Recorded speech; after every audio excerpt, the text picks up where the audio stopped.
আসসালামু আলাইকুম, কেমন আছেন সবাই? আশা করি সবাই ভালো আছেন। কয়েকদিন ধরে ভিডিও দেয়া হচ্ছে না। আসলে আমি নিজের কাজে একটু ব্যস্ত, যার কারণে ভিডিও এডিট করা হয় না। তো সব মিলিয়ে আজকে আপনাদের সাথে একটা ভিডিও শেয়ার করছি। দেখা যায় যে ভিডিও যেহেতু করতেও পারছি না, মোবাইলও স্পেস নেই একদম, আবার এডিট করতেও ইচ্ছে করছে না, তো আপনাদের সাথেও শেয়ার করা হচ্ছে না এই কারণে। তো আজকে আমি 1 পাউন্ডের একটি ভ্যানিলা কেকের ডেকোরেশন করব। আর এই ডেকোরেশনটা এর আগেও আপনাদের সাথে হয়তো শেয়ার করেছি। তো ওটা ছিল 1.5 পাউন্ডের মধ্যে, এর আগে যেটা শেয়ার করেছিলাম। আর আজকের এই কেকটা ছিল 1 পাউন্ডের মধ্যে। তো আপু কেকটা একটু ফ্ল্যাট করে চেয়েছিল, আর এটা আমি 1.5 পাউন্ডের মোল্ডে বেক করেছি। 1.5 পাউন্ড বলতে আমি হাইট কেকগুলো সবসময় 6.5 ইঞ্চি মোল্ডে বেক করি। তো 6.5 ইঞ্চি মোল্ডে বেক করেছিলাম। তো যাই হোক, আর 2টা স্লাইস করে নিয়েছি। তো কেকটা ছিল একদম সিম্পল ডেকোরেশন। সিম্পলের মধ্যে মানে খুব তাড়াহুড়ো করে এই ডেকোরেশনগুলো খুব তাড়াতাড়ি করা যায় আর কি। আর বাচ্চাদেরও খুবই পছন্দ হয়। তো এই কেকগুলো দেখা যায় কি, বিশেষ করে বাচ্চারা খুব পছন্দ করে। ওদের যদি কোনো কেকের পিকচার দিয়ে বলা হয় যে এর ভিতর থেকে তুমি কোনটা নিবা, তাহলে ওরা এই ধরনের কেক বেশি মানে পছন্দ করে আর কি। তো সেরকমই আমি সকালবেলা আমার বাসায় এসে তার বাচ্চাকে নিয়ে একটা ভাবি এসে তারপরে অর্ডারটা দিয়ে গিয়েছিল সকাল 10টার দিকে, আর কেকটা সন্ধ্যার দিকে নিয়েছিল। তো আমি পিকচার দেখানোর পরে ওই বাচ্চাটা আর কি এই কেকটাই পছন্দ করেছিল, আর আমার মোবাইল থেকে আমার করাই ডিজাইন ছিল এটা। তো দেখা যায় না যে অনেক সময় একটা ডিজাইন যদি আপনি করেন, ওই ডিজাইনটা আপনার বারবার করতে হয় আর কি। তো নতুন কিছু যতই আমি করার চেষ্টা করি না কেন, বা নতুন কিছু করার যতই আমি মানে বলি যে নতুন কিছু করতে আমার ভালো লাগে বা নতুন কিছু, তো দেখা যায় যে আমার ওই পুরনো ডিজাইনগুলোই বারবার করা হয়। কারণ বেশিরভাগ ক্লায়েন্ট আমার ওই পেজ থেকেই পিকচার নিয়ে বলে আপু এই ডিজাইনটাই করে দিবেন বা এরকমই করে দিবেন।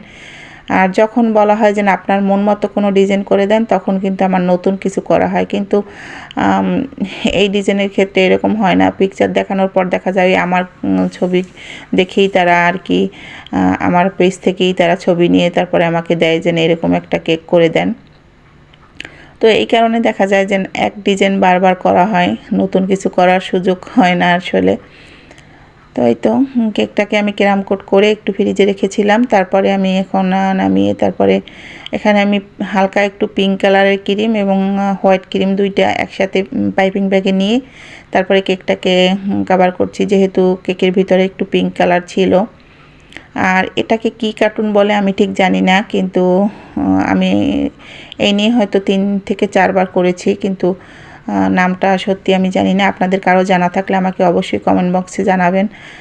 আমি আসলে এই কার্টুন সম্বন্ধে খুব বেশি একটা জানি না। আমি শুধু করতে বললে আমি করে দিই, কিন্তু ওইভাবে আমি আর কি কার্টুন কোন ধরনের থিম বা কার্টুনটা কী কার্টুন ওই নাম আমার আসলে সবসময় আর কি মনে থাকে না, বা আমার জানারও মানে ওরকম আগ্রহ হয় না, শুধু বলে আমি করে দিই আর কি।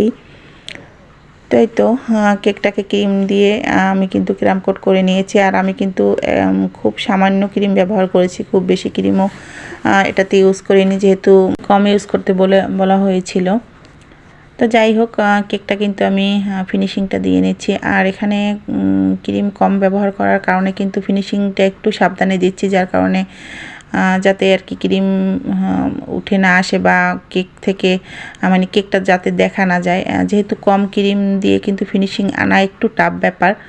তো যাই হোক, তারপর আমি ফিনিশিংটা যতদূর সম্ভব আমার কাছে আমি 100% চেষ্টা করেছি সুন্দর করার। আর আপনাদের একটা কেক যদি আপনারা সুন্দর করতে চান বা লুকটা যদি আপনারা একদম পারফেক্ট চান, তাহলে কিন্তু ফিনিশিংটা আপনারা একদম 50% কাজ করে। কারণ 50% আপনার ফিনিশিংয়ের ক্রেডিট, আর 50% হচ্ছে আপনার হাতের মানে ডিজাইন। তো যাই হোক, একটা কেকের ক্ষেত্রে আমার মনে হয় যে 50%ই হচ্ছে ফিনিশিংয়ের লুকটা আর কি ফিরিয়ে আনে আর কি, এরকম। তো এখানে আমি অফিস কিনে একটা বাস্কেট নজেল দিয়ে এরকম একটা ডলের চুল এঁকে দিয়েছিলাম, যেটা আমি অফ ক্যামেরায় করে নিয়েছি। মানে ক্যামেরাটা অফ ছিল আমার একদম খেয়াল ছিল না। তো এরকম আমার সাথে হয়ে যায় আর কি। তো তো দেখিয়ে দিলাম। তারপরে আমি একটা অনেম নজেল দিয়ে একদম সাদা কালারের ক্রিম দিয়ে ছোট ছোট কিছু গোলাপ করে দিয়েছি, যেহেতু এটা 1 পাউন্ডের একটি কেক ছিল আর স্পেসও কম ছিল। এখানে আমাকে চুলগুলো দিতে হবে, তারপরে কেকে এর ভিতরে আর একটু কাজ ছিল, সব মিলিয়ে আর কি কেকের সব কিছু আর কি ঠিক রাখতে হবে। এই কারণে কিন্তু আমি ফুলগুলো যতটা সম্ভব ছোট ছোট করে দেওয়ার চেষ্টা করেছি আর কি। আর অন্য কোনো নজেল দিয়ে ফুলগুলো দিলেও অত সুন্দর লাগবে না, এই কারণে আমি চেষ্টা করেছি অনেম নজেল দিয়েই আমি ছোট ছোট করে গোলাপ করে দেই। আর এর আগে যে কেকগুলো করেছিলাম, একটা ছিল হয়তো 1.5 পাউন্ড, একটা ছিল 2 পাউন্ড, এরকম আর কি। তো সব মিলিয়ে দেখা যায় যে এই কেকটা একটু ছোটোই হয়ে গেছে 1 পাউন্ডের ভিতরে। আর লুকটাও আমাকে সুন্দর করতে হবে, আবার ডিজাইনটাও ফুটিয়ে তুলতে হবে। আর সব মিলিয়ে আর কি ছোটো হয়ে গিয়েছিল, যার কারণে আমি একটু চেষ্টা করেছিলাম যে যাতে ছোট ছোট করে সব কিছু আর কি দিতে পারি। আর কেকের এই যে হেয়ারগুলো মানে পুতুলটার হেয়ারগুলো আমি কিন্তু খুব বেশি নিচে নামিয়ে দেইনি, যাতে খুব বেশি নিচে নামালে কিন্তু ভালো লাগবে না। আর কেকের যাতে মানে চোখ মুখ আঁকার পরে যাতে ভালো লাগে আর কি, সব মিলিয়ে এরকম করার চেষ্টা করেছি। তো আপনাদের কাছে মানে কোনটা খারাপ লেগেছে বা কোনটা এরকম করলে ভালো হতো বা অন্যরকম কিছু করলে ভালো হতো অবশ্যই জানাবেন। আর আপনাদের কমেন্ট যদি পাই, দেখা যায় আমার ভালো লাগে কিন্তু যে আমার একটা কেকের আপনারা যদি বলেন যে আপু এই জিনিসটা এরকম করতা বা ওইরকম করতা, তাহলে ভালো লাগতো। তো আমিও চেষ্টা করি আপনাদের কমেন্ট থেকে আমি নিজের ভুলগুলো শুধরানোর। তাই তো আমি কেকে কিন্তু পুতুলটার ডলটার আর কি চোখ, তারপরে মুখ সব কিছু আমি এঁকে দিলাম। তো যেরকম ছিল আর কি সেরকম আমি সব কিছু করে দিয়েছি। আর পরে আর কি আমি অফিস কিনে নামটা আর কি একটা কার্ডে লিখে দিয়েছিলাম, যেটা কেকের উপর বসিয়ে কাটবে বলেছিল। আর সেটা আর কি আমি দেখাইনি আর কি। তাই তো ডিজাইনটা কিন্তু কমপ্লিট হয়ে গেছে একদম। এখন কিছু স্প্রিঙ্কেল সুগার বল, যেটা কেকের ভিতরে আর কি ছিল না, কিন্তু দিতে বলেছিল। এর আগেও আমি একটা অনুরোধে দিয়েছিলাম। কার্টুন কেকগুলোতে দেখা যায় কি মানে ওই উপরে ফুলগুলোতে স্প্রিঙ্কেল বা সুগার বল যেটাই বলি দেই, কিন্তু কেকের ভিতরে বডিতে কিন্তু দেই না।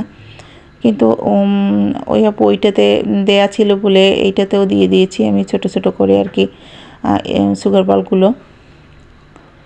আসলে বাচ্চাদের এই টুকটাক জিনিস সুগার বল স্প্রিঙ্কেল এগুলো দেখে কিন্তু ভালো লাগে। আর এগুলোই অনেক বাচ্চারা পছন্দ করে, আর অনেকে আসলে পছন্দ করে না। যারা দেখা যায় গার্ডিয়ান যদি একটা কেক মানে পছন্দ করে নেয় বা চয়েস করে নেয়, তখন আর কি বলে যে না এইটা দিবেন না ওইটা দিবেন না, কিন্তু বাচ্চাদের বেশিরভাগই আবদার থাকে একটু ডল টাইপের কেক বা এরকম কার্টুন থিমের কেক, তারপর গাড়ি থিমের কেক, আর সুগার বল দিবেন একটু বেশি, তাদের আবদারটা একটু বেশি থাকে, প্রজাপতি দিবেন। তো এই তো ছিল কেকের ফাইনাল লুক। আজকের ডেকোরেশনটা আপনাদের কেমন লেগেছে? যদি ভালো লাগে আমার পাশে থাকবেন। সবাইকে আল্লাহ হাফেজ।